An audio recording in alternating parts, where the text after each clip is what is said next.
Well, good morning and good afternoon, everyone. Tomorrow is November. Crazy, crazy. I've got a message today which I think is particularly relevant, again, coming off the back of our recent time together in San Antonio. Some critical things that we need to consider as we move forward to build our business and achieving our goals, especially as we approach the year end. And in light of what Michelle Kowalchuk was just talking about, I want to say a quick congratulations to Michelle for just developing a brand new silver. And I'm confident what we share today, I expect to be seeing some nodding heads coming from her direction as we talk about this. And Michelle, perhaps as we go through, or maybe towards the end, you can share your thoughts in relation to what you've just done and our topic today. This is something that I've covered in the past, but it was a long time ago, and it's very much worth repeating. And it's this principle of the compounding effect. I've got some slides I want to share. So I'm going to do a share screen. And bear with me while I put this into a wide screen. Can you see that picture of the clock with wings? Is that coming up okay? Okay, good, good. So first of all, I want to start with this principle that we are never standing still. I think it's very easy for many of us to think that if I pause for a moment, everything pauses with me. And the reality is that's not the case, is it? I just think of the fact that even if I stand still, literally, biologically, physiologically, as I stand where I am in my room, I am still not standing still because I'm on a planet that is hurtling through space at an incredible speed. Nothing is standing still, even if it looks like it. But we've got this principle of entropy. It's known as the second law of thermodynamics. And I love this principle. It applies not just to science, but to everything. I apply this to relationships. I apply it to business. I apply it, of course, to biology as well as to the thermodynamics from whence it comes. What is thermodynamics? What is entropy? How does it work? I love this diagram. Let's start with the one at the top. In the context of science, which do you think is more likely to exist first, the one on the left or the one on the right? If you're dialing in via a telephone, or if you are hard of sight. I'm mindful we have both on the line. The box on the left is a box of random dots. The box on the right has the dots all in order in the top left-hand corner. Which one comes first? Well, according to thermodynamics, everything moves from a state of order to a state of disorder. So surprisingly, while science often talks about order coming from chaos, their own rules tell us that chaos comes from order. It's the other way around. And we can use that example by the one on the bottom here. If you tossed a pile of bricks off a truck, what pile would be most likely to be developed? That neat, orderly pile on the left or the messy pile on the right? It would be the messy pile on the right, isn't it? Disorder is more probable than order. So what you've got here are two fundamental principles, that we move from a state of order to a state of disorder, and that unfortunately, since we're not ever standing still, disorder becomes more and more likely as time goes on, which means something needs to happen to stop it. What now you might be going, why are we having a science lesson, Ben? This is a business class, so to speak. What are we doing? What's the relationship? Well, think about this in the context of your business for just a second. I'm doing a stop share here, so let me come back to each of you. Well, what does this have to do with your business? Are you standing still? Has there been a period of time where you've had things in order, but it currently feels like it's not quite in order anymore? Does it feel like perhaps disorder is ruling far more frequently than you would like? Can you see how that law of entropy can attack our businesses? So this is why I'm sharing it. Not to perhaps identify a problem where you go, oh, there's an issue here, but more importantly, to identify a solution. So let's go back to the screen where I can share the solution, and we'll jump back in. Give me 1 second. Okay. So as we move to the next slide, what we see is this is how we reverse the effects of entropy. And like I said, I apply it emotionally, mentally, in business, in relationships, in every aspect. The formula is simple. In order to reverse the effects of entropy, we need to apply energy to the system. And I love this quote by Benjamin Franklin: "Little strokes fell great oaks." It's simply a matter of doing the right thing, even if it's little things. It's a matter of doing the right things repeatedly over time. And the consequence of that means we can add energy to our system.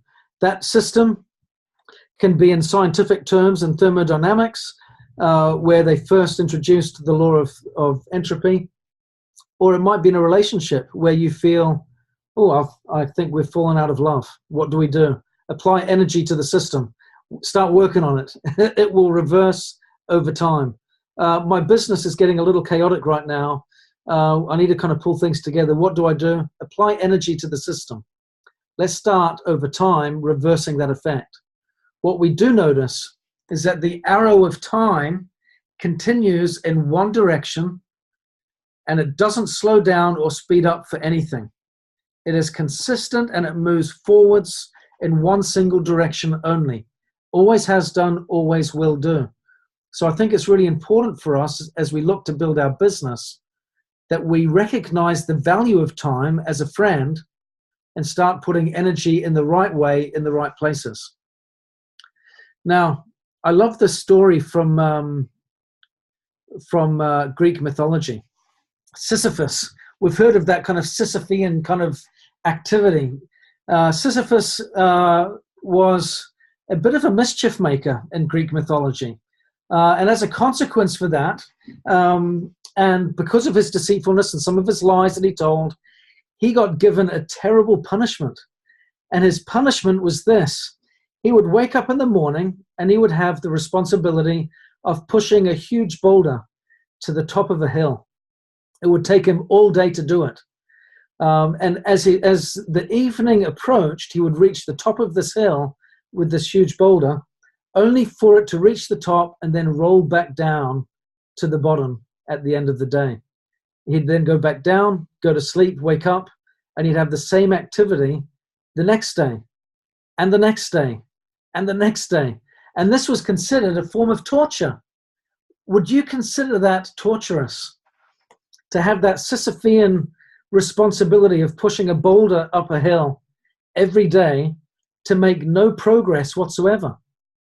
It would be terribly frustrating, wouldn't it? Very, very annoying. And he had this for eternity. But why do I share that? Well, because it's important for us to recognize that if we're doing the same things and we're getting the same results, we're being a little bit like Sisyphus. Perhaps there are some things that we can do differently in order to get some better results. We want to apply energy to the system, but we want it to be the right energy. And I think that's really important for us to identify. Some of us might think that we're applying energy to the system because we will attend 7 or 8 webinars a week. And therefore, I'm applying a great amount of energy to my business, when in fact, what the energy might be required is that I expand my contact list and make some appointments. Yeah, and maybe that might be the energy required in order for us to restore the strength that is being taken as a result of entropy. So it's important for us to look at what energy we're putting in and to analyze and reflect upon the activity that we're putting in as well, the work that we're doing, so that we don't end up like Sisyphus. I'm sure he ended up very muscular and very toned as a result of what he was doing, but I don't think that was his agenda. I don't think this was designed to give him a nice physique. I love this message here. Tell me what you think about when you don't have to think, and I'll tell you what kind of person you are. I heard this a number of years ago, and really this was to give us a chance to explore ourselves a little bit more intimately. What do I think about when I don't have to think? Meaning, how important are my goals to me? Do my goals keep me awake at night? Am I truly excited about them? I might share them with my upline. I might get excited about them on a call. But if those moments occur where I don't have much on my mind and my goals and my aspirations are not there, maybe they aren't my real goals and aspirations. Maybe I need to be thinking about something else, or challenging myself a little bit more. So I want to ask a question now to each of you. As we look at our businesses, as we've come back from San Antonio, and I recognize that there's a good number on the call today that we're in San Antonio. What activities have you put in place that you think are important for building your business? Like I said, whether we are good or bad, no matter how big the business is, even if your own personal business was $1 billion a year organization, which would be just a dream, wouldn't it, for so many? But even if that was the case, you would have entropy in your system, and it would happen all around you. And you would need to look with vigor and with glasses to see where that entropy is occurring so that you can reverse it, so that you can apply not just energy to the system, but the right energy to the system. I think that's really important. What is the right energy? Because the benefit of this discussion, I think, is as we start to identify what the right energy is, the right activities, we do get this compounding effect in our organizations because we have a network. What we get to do is, as we identify where the energy is being removed and how we can put it back in, and we can apply that in a team concept, then all of a sudden you get a compounding effect where the energy being restored to the system is amplified. And that becomes, to me, really, really quite exciting in regards to its potential. So here are my thoughts, and I'd like you to perhaps in your chats, in the chat, share with us what you think are some of the critical activities that you feel need to be applied either in your system or in the system in generic terms. But I'd like us to use perhaps an HBM principle in this. I remember my first HBM that I attended, where our HBM instructor, I'm not sure if this was in every HBM instructor's toolkit or not, but I liked it. He said, whenever I do this, that means in sign language me. Maybe I need to kind of pull that down. He says, because often we'll give an answer and say, what people need to understand is this. If the world could just do that, if they understood, and we talk and give answers in the context of everyone else. He says, and when you do that, he said, I'm going to go like this and ask you to stop and rephrase and say, what I mean is I. What I mean is me. What I need to understand is. What I need to do is. And it's incredible how that suddenly personalizes our message there. Carol was saying, yeah, the power of I am. Yeah, it makes us maybe a little bit braver when we give our answer, doesn't it? If we go from saying what networkers need to do is talk to more people. Oh, how that changes when I go, hang on, change that first word. What I need to do is talk to more people. Oof. Yeah, ownership. So Nancy's put through an answer here. So let's, as you do, I'm liking the feedback's coming through. For me, it's the increased contacting and inviting I'm doing that moves the energy and creates the results. That's excellent. Increased contacting and inviting. That's one of the fundamentals, isn't it? One of the fundamentals. What have we got here from Kimball? I need to reach out. And I love the I need to's. I need to's coming through. Thank you. I need to reach out and share with 5 new people per Niken product for the Niken products or the business. Yeah, 5 new people. I like this. Reach out and share. Reach out and share. I need to create my events from Mary Ellen. That's a good one. I need to utilize more ABCs. I want to just touch on these latter 2 for just a second, if that's all right. There's more coming, so we will get there. We will get there. There's the answers are coming through thick and fast here.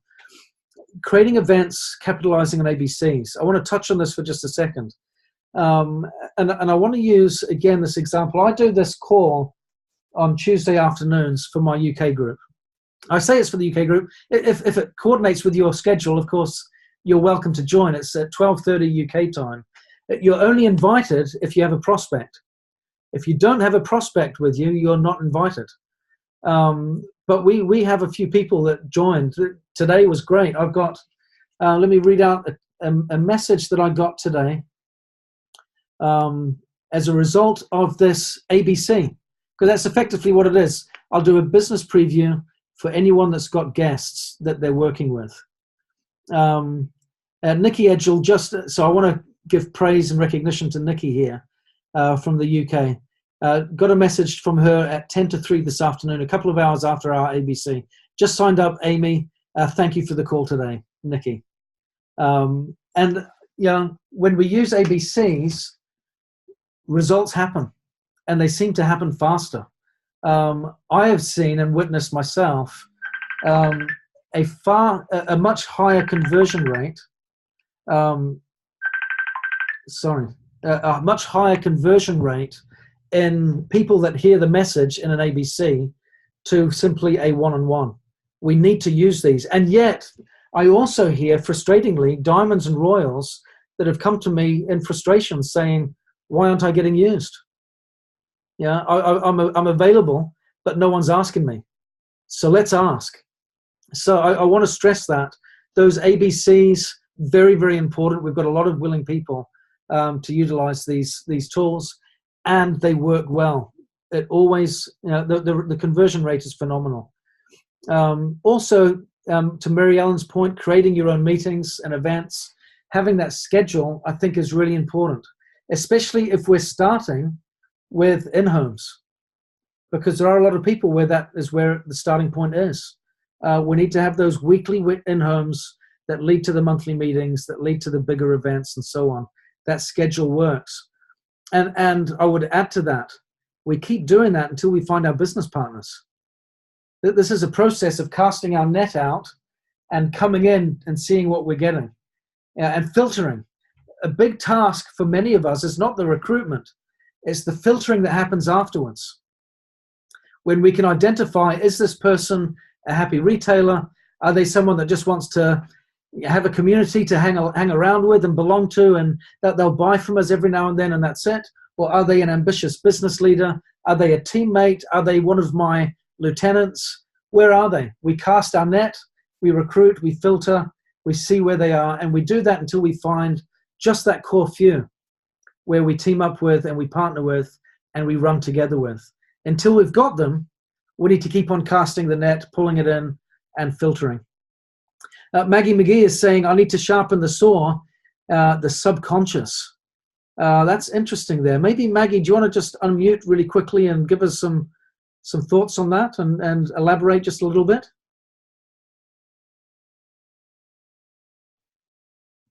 Let's see if I can find her. 1 second. Okay, I'm here now. Yeah, I was on the chat screen and couldn't see my unmute. Yeah, well, I think Michael's talk on Sunday in San Antonio really was so profound. I mean, I've heard it before, but it's that whole thing about the, playing small and playing big and working on the inner dialogue, the inner thoughts, and making sure that before I talk to somebody, I've got that subconscious or that vibration to a point where I am attracting like attracts like.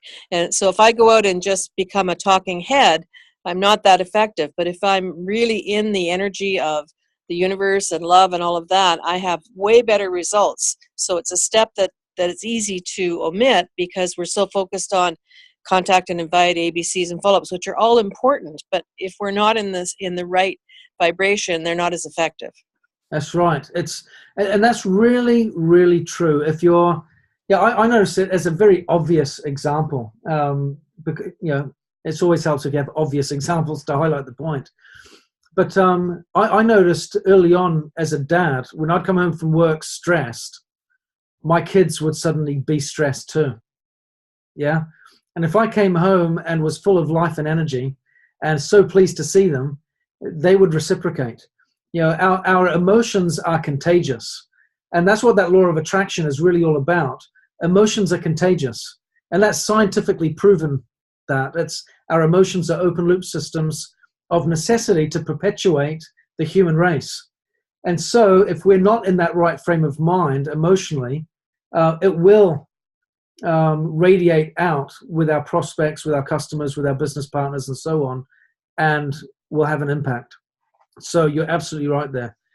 Yoko, I like your point as well. I'm extending events on calendars for the next 10 to 12 months. Having a 10 to 12 month calendar, fantastic. Fantastic thing to be doing, to be well planned. Valerie Johnson is saying, continuously add people to my list and see them. I like this. I think there's a trend that I'm starting to observe here, and that is everyone knows what needs to be done. Are you seeing that? Continuously add people to my list and see them. Increase my contacting. Maggie's adding again, follow-ups and ABCs. Jeannie is saying, I need to make the calls on my list to invite them to join me in my launching my area and following up in a timely fashion. Timeliness and follow-up is one of those big ones, isn't it, Jeannie? It scares a lot of people, follow-up. We all know fortune's in the follow-up, but so is fear. Fear is in the follow-up, but there's more fortune than fear if we can get that right. So I like that. Connie is saying follow up with customers, and again, more ABCs. I think that's really good. Madeline, this Thursday, the RA Live product showcase will be live from Richmond with several new silvers, customers, execs on fire with new product stories. This is excellent. So again, she's encouraging people to join that event. Please do. Madeline, perhaps you want to, if you've got the opportunity, post the details in the chat so people can do a copy and paste there. Michelle, I'm going to ask you to unmute perhaps. You've just created a new silver yourself. What are some of the critical activities that you need to apply consistently to reverse the entropy, to apply energy into the system, and to get these good results? Because these guys, as you said before the call started, are not just excited to be silver, they're looking further ahead already. So tell us a little bit more about this. I'm all about creating relationships and learning how to work with others. I had an aha, and it was just the realization that everybody is different in a certain way. They operate different, they think different, and to embrace that diversity and run with that individual's strengths. And that was very, very, it was so out front this time in San Antonio, the diversity of how we present, what we do, how we do this business. There's a generalization, but then people do where they feel comfortable and run with their comfort. And when somebody feels comfortable, they're going to do more, and they're going to be willing to open up and become that much stronger. That's what I have found, and I found that with Rhonda, because when she first joined, she hesitated for a couple months. We had some issues with direct seller's license, but I mean, that's what we deal with. But once she realized the potential within herself, the 500 points QE she did continually.